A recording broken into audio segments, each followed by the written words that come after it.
Hey everyone, welcome back and happy Sunday. All right, guys. Well, we have lots to talk about, lots to discuss, especially when it comes to the Real Housewives of New Jersey, which you know that these ladies keep us on our toes. Even when they're not on the shows, they still keep us on our toes, which, listen, I'm all about it. I mean, I miss the Real Housewives of New Jersey so much, especially sometimes when I'm like sitting here forcing myself to watch some of the other Bravo shows. I'm like, guys, I understand that Teresa and Melissa can't get along, but can we find a happy medium somewhere? Because as of right now, like some of your other shows are lagging, but not all of them. I feel like Real Housewives of Miami is coming in with a bang. Hopefully, OC comes in with a bang. The Valley is disappointing me a little bit. Next Gen NYC, but we'll get into it. Guys, smash the like button. Show some love. If you're not subscribed, get subscribed. Don't forget to hit that notification bell. And let's jump right in. By the way, it's only 9 a.m. in the morning here on Sunday. Here we go.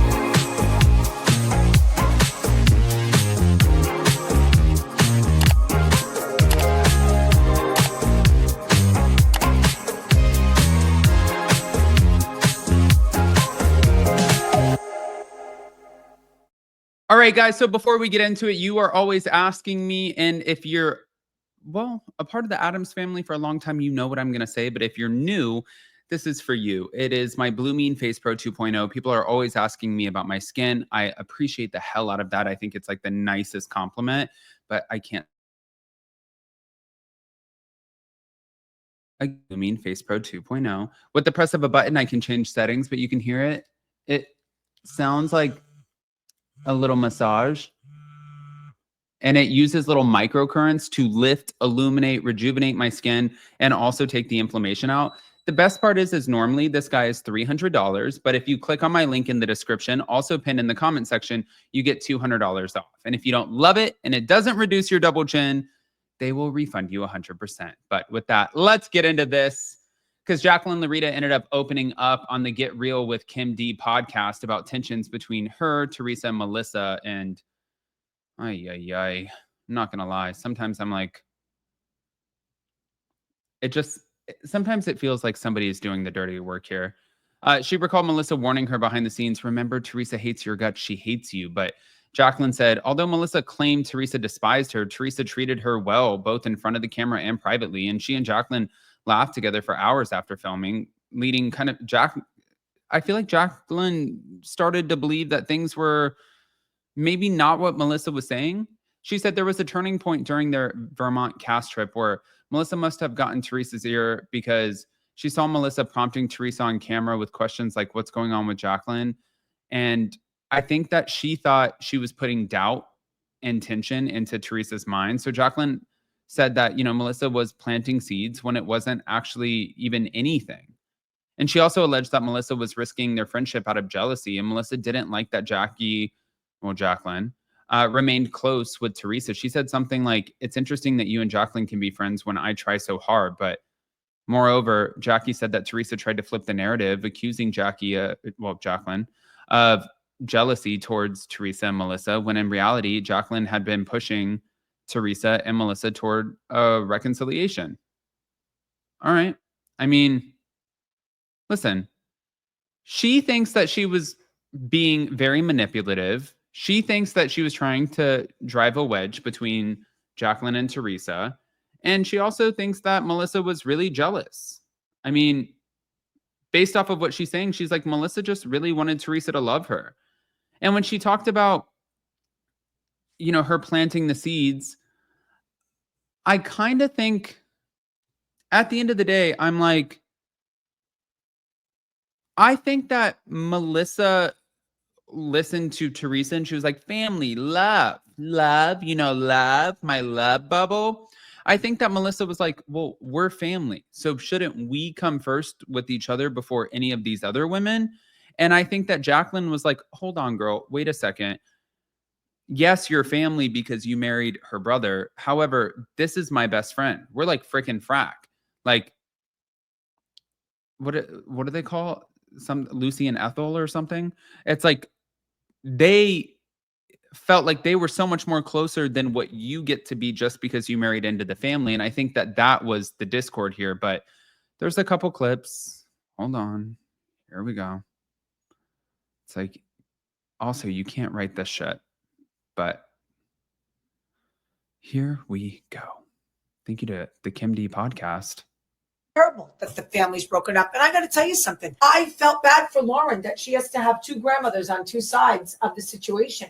That one, her son's in prison. The son's in prison for having something done to his wife and new husband, who is the sister's sister. I mean, it's complicated. It's really a complicated story. So I really feel bad. And I heard Caroline's going to come out and tell her side of the story. I hope she does enough balls to do it. Caroline, bull up, man up, girl. Yeah. Tell your side of the story. You're at war. They're attacking your daughter. So I say, stand up, tell your side of the story, and let everybody make their decision.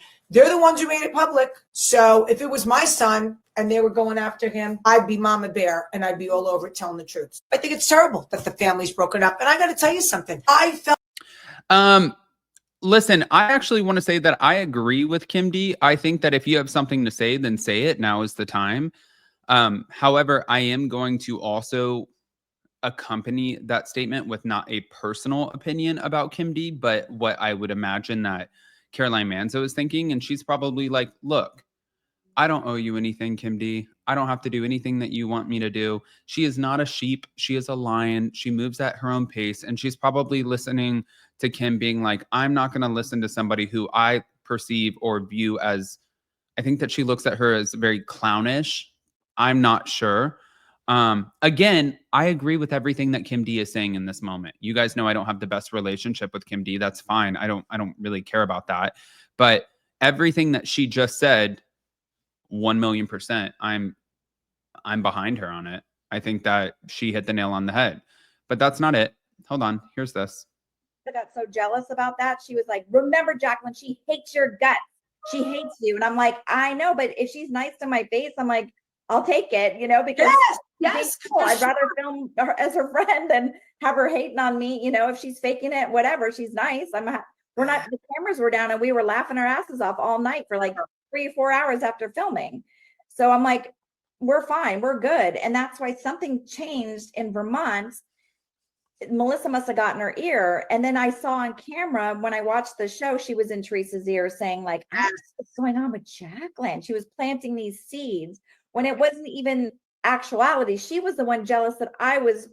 Yes, they were starting to get close to her again. Yes, she didn't like that. And she even said that when we were in Vermont at that, she came in and she's like, oh, well, that's interesting. You and Jacqueline can be friends when I try so hard. Or she said something to that effect on camera. It was on camera.